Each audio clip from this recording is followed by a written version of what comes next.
Meus caros amigos e amigas, eu quero, neste vídeo, responder as principais dúvidas sobre o Pentateuco, os 5 primeiros livros da Bíblia, perguntas que nos chegaram, né, para responder. Começo pela pergunta do Ciro Dias, que coloca o seguinte: sou aluno do senhor desde 2015, tenho praticamente todos os seus livros publicados pelas editoras Cleofas e Canção Nova, pois me ajudaram bastante na caminhada da fé, além de ter participado da Escola da Fé e fazer parte do Clube do Livro desde o início. A minha dúvida sobre o Pentateuco é a seguinte: o Antigo Testamento, também chamado por alguns teólogos de Primeira Aliança, ou Antiga Aliança, né, foi escrito pelos judeus e reunidos por eles, e a Igreja Católica os aceitou. Ou teve alguma modificação pelos cristãos nessa junção, assim como na formação do Novo Testamento, onde foram retirados os apócrifos por conter erros no conteúdo. Bem, a igreja já recebeu o Antigo Testamento, vamos dizer assim, dos judeus, né?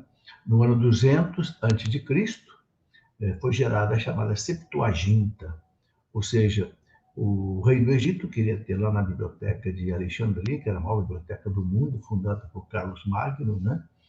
Queria ter todos os livros do mundo. Então ele mandou trazer 70 rabinos judeus sábios de Jerusalém para o Egito, para Alexandria, para traduzir a Bíblia judaica do hebraico para o hebraico aramaico para o grego, que se falava em Alexandria. Aí surgiu então a chamada Septuaginta, que a igreja passou a seguir, ok?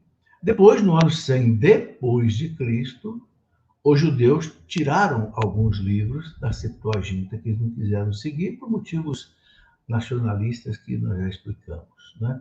São esses mesmos livros que os protestantes também retiraram, né? A Reforma Protestante retirou. Então, praticamente, o Antigo Testamento a gente recebeu assim já pronta, vamos dizer, né? O Antigo Testamento. Agora, o Novo Testamento é que a igreja então eliminou, excluiu uma série de livros. Talvez aí mais de 100 livros, contando cerca de 80 chamados evangelhos apócrifos, né? Também outros livros, né? Que a igreja foi retirando, né? Apocalipse, Atos e muitas outras coisas. Então, basicamente é isso. Pergunta do Arthur Feliciano de Oliveira. Tenho duas perguntas. Primeiro, por que Adão e Eva pecaram se eles eram perfeitos? E Lúcifer pecou também se ele era perfeito? Veja, Arthur, o fato do homem ter sido perfeito como homem, e o anjo perfeito como anjo, não exclui deles a liberdade. Isso você precisa entender, né? O próprio Jesus Cristo foi tentado. E Jesus Cristo, ele, perfeitíssimo, Deus, ele jejuou, orou, para, como homem, ele não pecar, porque poderia pecar. Entende? Então, o homem, mesmo criado perfeito como homem, o anjo, podiam pecar por causa da liberdade. A liberdade é um aspecto sutil da natureza do anjo e do homem. Se Deus não tivesse dado liberdade ao anjo e ao homem, eles não seriam imagem de Deus. Seriam o quê? Como os animais, apenas guiados por um instinto, ou seja, assim como um robô, como uma marionete, um drone que você controla. Então Deus não quis assim, o homem e o anjo assim. Ele deu liberdade e colocou à prova. Eu te criei, te dei tudo, te dei essa beleza, quero saber se você me ama livremente. Porque o amor só tem sentido se for livre. Então os anjos passaram por uma prova. Que prova foi essa? Aceitar Deus como Deus e eles como criatura. O pecado dos anjos foi o pecado soberbo. Não, nós queremos ser como Deus. Esse é o pecado dos anjos que os santos padres da igreja dizem. Né? Não se aceitaram simplesmente como criaturas, quiseram ser Deus. São Tomás de Aquino, quando explica isso, naquela sua obra sobre o credo, ele fala que o demônio se esconde atrás dos ídolos. Por isso que a idolatria é muito perigosa. Porque o ídolo não existe. O ídolo é uma fantasia. Mas o demônio escolhe atrás do ídolo para receber o culto prestado ao ídolo. Por quê? Porque ele quer ser cultuado como Deus. E foi essa a tentação também que ela caiu no paraíso, e que Adão também. O anjo mau diz para você: come a fruta, vocês vão ser como deuses. Então, Deus deixa o homem agir na sua liberdade, porque Deus quer saber se o homem o ama, o anjo o ama de verdade. Essa é a grande prova que cada um de nós passa nessa vida. Deus nos salvou, Cristo morreu na cruz por nós, temos o perdão dos nossos pecados, mas nós temos que mostrar para Deus que nós o amamos com a nossa liberdade. Por que tem muita gente que não quer saber de Deus? Tem o ateísmo, tem o satanismo, usando da liberdade. Se Deus tirar essa liberdade, nós não somos mais semelhantes a Deus. Então, para que nós fôssemos belos e mais semelhantes a Deus, Deus nos fez isso. Esse é o grande problema da humanidade. Muito bem. Pergunta do padre Eustácio Freire. Não é dúvida, mas gostaria de ouvir mais uma vez a explicação dos sentidos das escrituras do primeiro encontro. Padre Eustácio, com prazer, eu vou repetir, né? Esse sentido das escrituras eu coloquei nesse livro, Sagrada Escritura, que é o segundo volume que eu escrevi da Escola da Fé. A Escola da Fé são 3 volumes, né? Sagrada Tradição, Sagrada Escritura e Sagrado Magistério. Então eu vou fazer um resumo do que eu coloquei aqui nesse livro, né? E esse resumo diz o seguinte, né? A Bíblia, ela apresenta assim, inicialmente, a igreja recomenda, inicialmente, 5 sentidos para a gente ler a Escritura. Primeiro, a chamada analogia da fé. O que é a analogia da fé? Qualquer texto da Escritura tem que estar de acordo com a Bíblia como um todo, porque a Bíblia é uma unidade. O Antigo Testamento e o Novo Testamento falam de Jesus Cristo. O Antigo prepara e o Novo realiza a presença de Cristo, traz Cristo presente. Então, a Bíblia não pode contradizer essa analogia da fé. E também não pode contradizer a fé da igreja. Se um texto que eu interpreto fere a fé da igreja, eu estou interpretando errado. Então, essa é a analogia da fé. Depois ele coloca também o sentido da história. O sentido da história, Deus ele é o Senhor da história, ele conduz a história dos homens e, na sua santa vontade, Deus, por meio, né, então, das realizações humanas, das vicissitudes humanas, vai conduzindo a humanidade até a salvação. Então, há um sentido da história, né? Então, esse avançar da história, diz o texto, também nos ajuda a compreender a Sagrada Escritura. Depois, o terceiro sentido seria o sentido do movimento progressivo da revelação. O que é esse movimento progressivo da revelação? Deus foi se revelando aos poucos. Então, desde o Antigo Testamento até Jesus Cristo, houve uma evolução. Por quê? Porque Deus ele entra na história do homem e ele trata com o homem na cultura, na mentalidade do homem, e vai evoluindo. Então é muito importante para entender isso. E o escritor sagrado, ele sempre entendia que tudo que acontece no mundo é obra de Deus. O bem e o mal é Deus que impõe. Não é bem assim.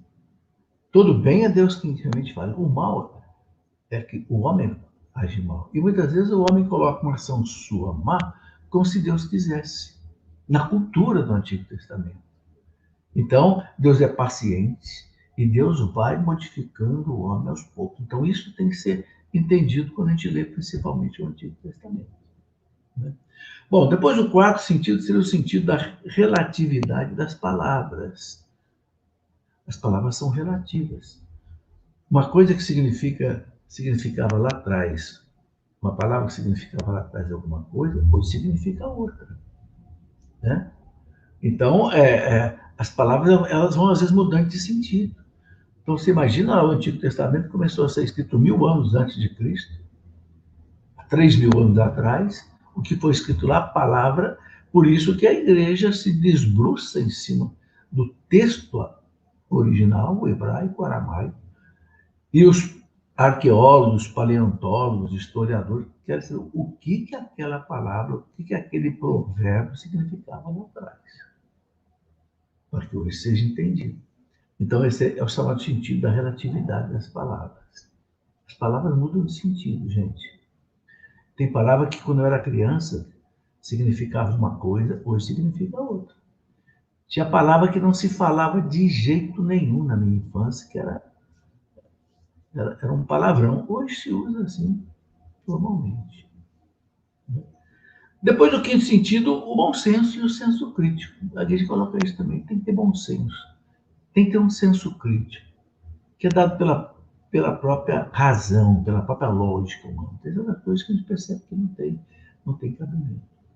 Bom, o documento do Concílio Vaticano II, a Dei Verbum, que é Dei Verbum, o verbo de Deus, a palavra de Deus, ele traz três maneiras de interpretar a Bíblia, que mais ou menos repete o que eu já falei, que a gente coloca de modo geral.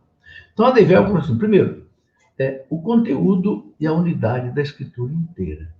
Então, olhar o conteúdo e a unidade da Escritura. Mais ou menos aquilo que eu já falei da analogia da fé. Segundo, ele fala a tradição viva da igreja. Isso é muito importante. O que é essa tradição viva da igreja? Como é que os apóstolos interpretaram a Bíblia? Como é que os padres da igreja, os primeiros gigantes da igreja, por exemplo, Santo Inácio de Antioquia, que morreu no ano 107, né? E que escreveu 7 cartas. Como é que eles entenderam? Eles estavam pertinho dos apóstolos.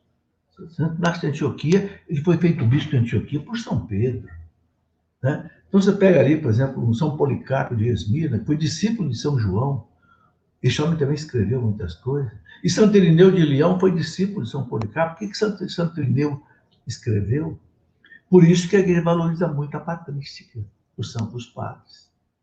Quando o Papa João Paulo II esteve aqui no Brasil, em 1981, a primeira vez, João Paulo II, ele muito bem, ele disse o seguinte: os padres da igreja são os melhores intérpretes da Escritura. Está aí. Então, a Dei Verbum diz para a gente ler a Bíblia com base na tradição da igreja. Tá?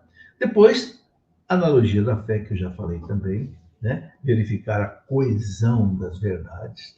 Bom, o Concílio Vaticano II também coloca uma explicação, além da Dei Verbum, ele coloca uma explicação a mais de como é que a gente deve ler a Bíblia. O Concílio Vaticano II coloca o seguinte: primeiro, prestar muita atenção ao conteúdo e à unidade da Escritura inteira, já falei, já foi falado. Segundo, ler a Escritura dentro da tradição viva da igreja, já foi falado. Terceiro, estar atento à analogia da fé, já foi falado. E aí ele coloca o chamado sentido literal e espiritual. O sentido literal é aquilo que está escrito ao pé da letra. Tem certas coisas que você tem que entender ao pé da letra. Por exemplo, a narração dos milagres de Jesus. Não tem interpretação. A ressurreição de Lázaro foi aquilo, acabou, o que está escrito ali. A multiplicação dos pães é aquilo que está ali e acabou. Né?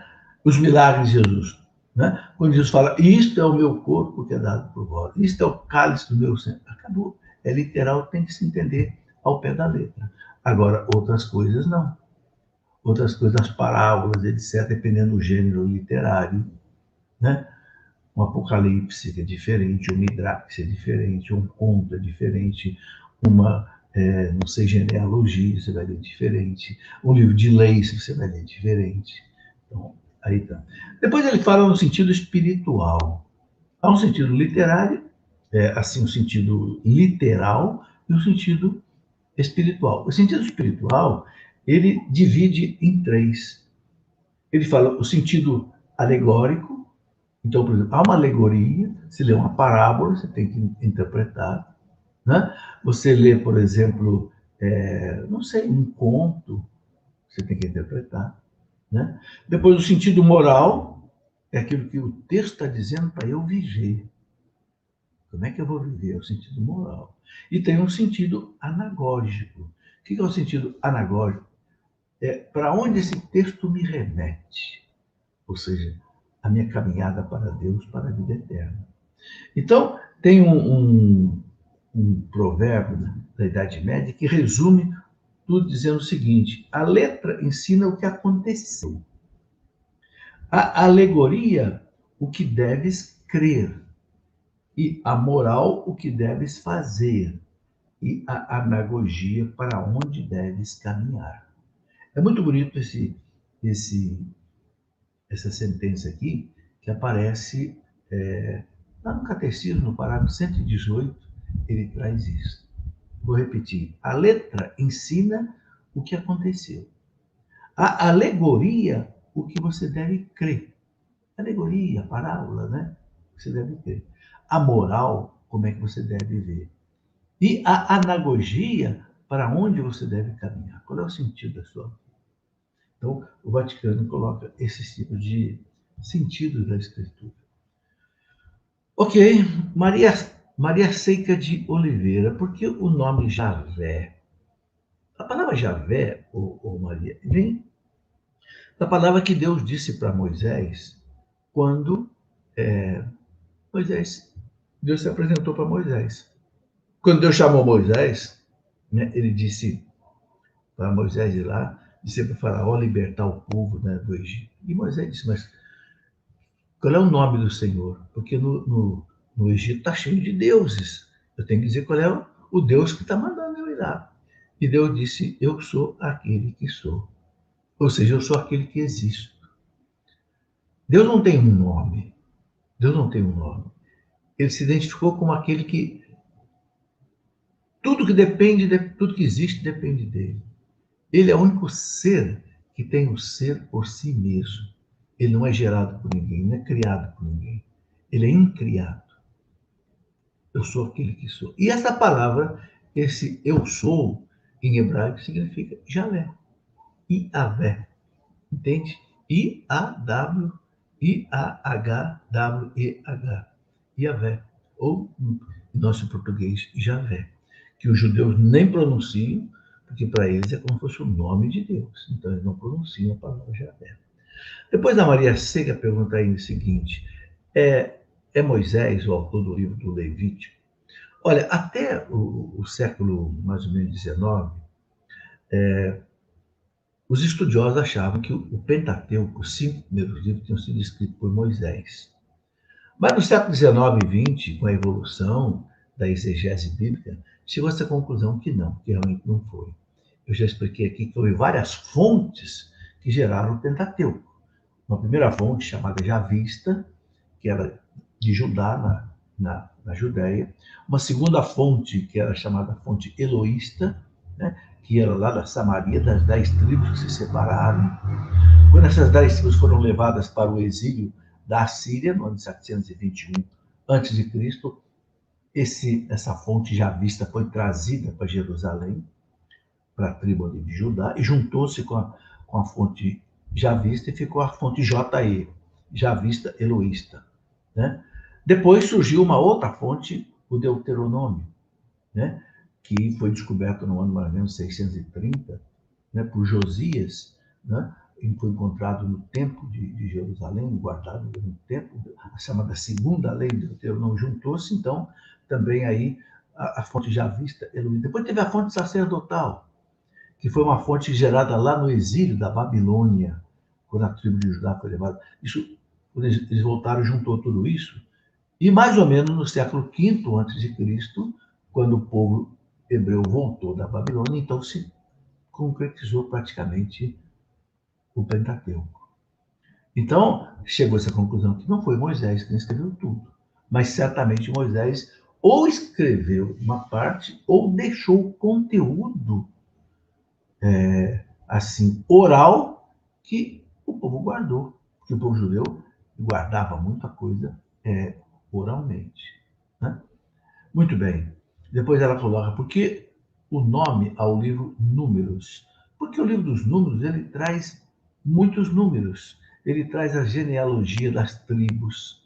Por que os judeus faziam tanta genealogia? Um negócio cansativo da gente ler na Bíblia. Ele pega lá a tribo de Judá e descreve tudo. Pega a tribo de Benjamim e descreve tudo. Pega a tribo de Manassés. Por quê? Porque o escritor sagrado do Antigo Testamento ele quer provar que aquele povo é o povo de Deus mesmo. Não é fantasia. Dá o nome de todo mundo. E dá o nome fulano, que é filho de fulana, de cicrana. Por quê? porque ele quer ter assim, essa consistência histórica, entende? Isso é muito importante. E Números também, porque ele traz muitas genealogias, ele traz muitos recenseamentos que Moisés fez, por exemplo, lá no deserto. Então, o número de pessoas em cada tribo, etc, etc. Por isso tem esse nome, tá? E quais as características marcantes dos livros Números e Levíticos? Eu vou colocar aqui rapidamente um resumo, né? Para a gente ter um pouco mais de clareza. O livro do Levítico, né? Levítico vem de Levi, que era uma das tribos de Israel que Deus escolheu para ser a tribo dos sacerdotes. Então, Levíticos são o livro das leis que os sacerdotes usavam nos ritos, né? Nas oblações, nos holocaustos, eram prestados ali no templo de Jerusalém, né?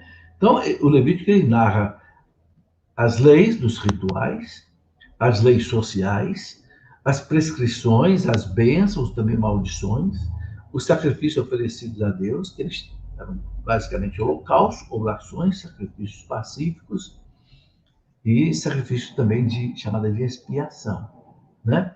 Bom, os descendentes de Levi, como eu disse, foram colocados por Deus à frente do culto de Israel, né? Os judeus antigos, eles conheciam principalmente esses sacrifícios que eu já citei. E o grande número de prescrições referentes, né, ao estado de pureza legal, isso era muito, havia muita pureza, impureza legal, que não era moral, era legal, era ritual, né? Essas leis todas são colocadas aí no livro do Levítico. O livro dos Números, né, como você disse, né, ele vem dessas importantes listas, né, de números e de nomes contidos nos seus diversos capítulos, né? E o livro dos Números, ele já supõe que o povo estava dividido em 12 tribos, as 12 tribos de Israel, que entraram na Palestina. As leis que aí aparecem se referem exatamente à permanência do povo no deserto, a caminho já da Terra Prometida. E, por fim, o livro narra também as lutas dos hebreus quando entraram na Terra Prometida para tomar posse daquela terra, né? E aí nós podemos ler no livro dos Números algumas coisas interessantes, por exemplo, aquela bênção, né? Que São Francisco usava muito, né? Que está lá no capítulo 6. Depois, a relação das peregrinações dos hebreus, que aparece aí também, e o episódio daquela água que saiu do rochedo, também daquela serpente de bronze que Deus manda Moisés levantar ali. Enfim, toda aquela caminhada e acontecimentos que houve também ali no deserto até eles chegarem à Terra Prometida. Bom, pergunta da Luína Noia. Nos primeiros livros da Bíblia, lê-se muito sobre castigos divinos. Deus castiga? Veja, uma coisa nós temos certeza, Deus corrige. Deus é pai. O pai que corrige o filho. O pai que não corrige o filho não ama o filho, né? Agora, como Deus é justo e Deus é santo, Deus não pode permitir que o mal se alastre indefinidamente. Quando o mal se alastra indefinidamente, então a Bíblia mostra que Deus toma uma providência. Que alguns chamam de castigo, alguns chamam, eu fui chamar de correção. Correção de rumo da humanidade. Por quê? Porque Deus, ele preparou um povo para Jesus Cristo chegar. Ele não pode deixar esse povo se perder num abismo. Senão a história da salvação não aconteceria. Então, de vez em quando, Deus é obrigado a purificar o seu povo. Então, a história do dilúvio, a história da Torre de Babel, a história de Sodoma e Gomorra, são purificações, eu diria, correções de rumo que Deus coloca ao povo de Deus para o povo não perder a história da salvação de onde chegaria o Messias. Entende? Então Deus permite o povo ir para o exílio da Síria, da Babilônia, mas Deus não deixa o povo acabar. Volta um resto para Jerusalém, como diz o profeta Isaías, desse resto vai sair o Messias. Entende? Então, essa palavra castigo tem que ser bem entendida. No fundo, é uma correção, com um pai que corrige, né? Bom, Beth Silva, Muito obrigado, gratidão. Aprendo muito assistindo suas lives. Deus abençoe. O Senhor é sempre abençoado. Obrigado. Ela coloca o seguinte: se Deus sabe de todas as coisas, então ele já sabia que Adão e Eva iriam pecar. Mesmo assim, Deus os fez. Por quê? Bom, primeira coisa, né, a gente nunca pode questionar Deus. Tudo que Deus fez é correto e perfeito. Acontece que nós não entendemos tudo. Na eternidade a gente vai entender. Deus sabia que Adão e Eva iam pecar? Sabia, porque Deus sabe tudo. Deus é onisciente. Mas não é Deus que impôs o erro a Adão e Eva. Deus sabia que Adão e Eva iam errar, porque Adão e Eva errou. Você entendeu? Porque Adão e Eva realizou o erro. Então Deus ficou sabendo. Mas não é Deus que impôs. Eu sei que esse é um ponto difícil que as pessoas perguntam muito, mas é isso. Deus sabe porque eu decidi. Não é Deus quem decide. Tá certo? Agora, porque Deus permitiu isso, porque Deus sabia corrigir esse erro. Mandou Jesus Cristo. Jesus Cristo veio. Então, diz São Tomás de Aquino, o paraíso depois de Jesus Cristo vai ser mais bonito do que o paraíso antes de Jesus Cristo. O paraíso lá original. São Tomás de Aquino faz essa reflexão. Ou seja, Deus sabe o que faz, né? E a gente, mesmo que não entenda tudo que Deus faz, a gente tem que baixar a cabeça para Deus. Porque Deus não erra. Deus é perfeitíssimo. Bom, ela coloca ainda aqui o seguinte: ontem eu assisti o Senhor e fiquei com uma outra dúvida. Então, antes de Adão e Eva, já existiam pessoas no mundo, não foi Deus que os criou? Veja, antes de Adão e Eva, antes de Adão, existia, eu vou chamar de primata. Um primata que foi evoluindo até chegar em Adão. Entende? Esse primata não era ainda um homem, ou seja, ele não tinha ainda uma alma imortal, a imagem e semelhança de Deus. Porque o que nós é a imagem e semelhança de Deus é a alma. Então, um primata foi evoluindo no seu corpo.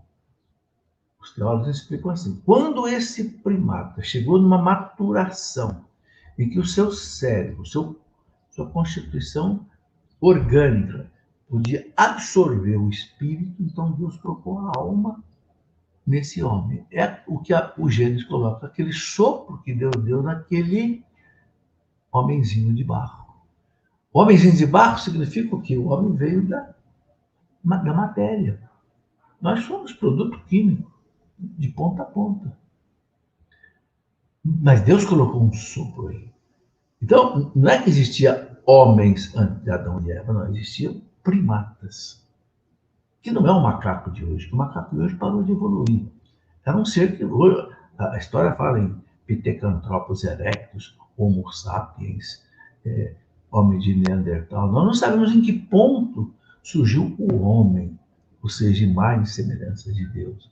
Talvez um dia a ciência possa chegar lá. Não é um problema da igreja. O que eles colocam é o seguinte: Deus criou o homem e a mulher a partir de um certo momento. Deu a eles, né, um estado de perfeição, de santidade e de justiça original, que eles perderam por culpa própria.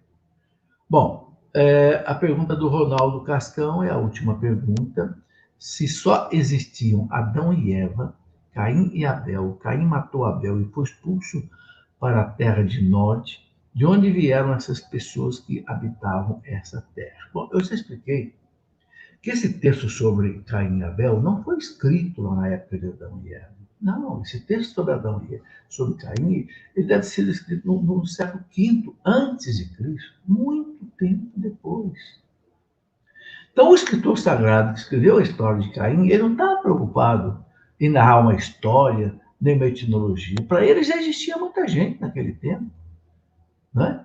Tanto assim que você veja bem, ele diz que Caim era um agricultor e Abel era um pastor. Ora, na época de Caim e Abel lá, filho de Adão e Eva, não existia nem agricultor nem pastor. Não. O pastor e agricultor vai acontecer aqui, com o povo de Israel. Então, o escritor sagrado ele não está preocupado em falar de história.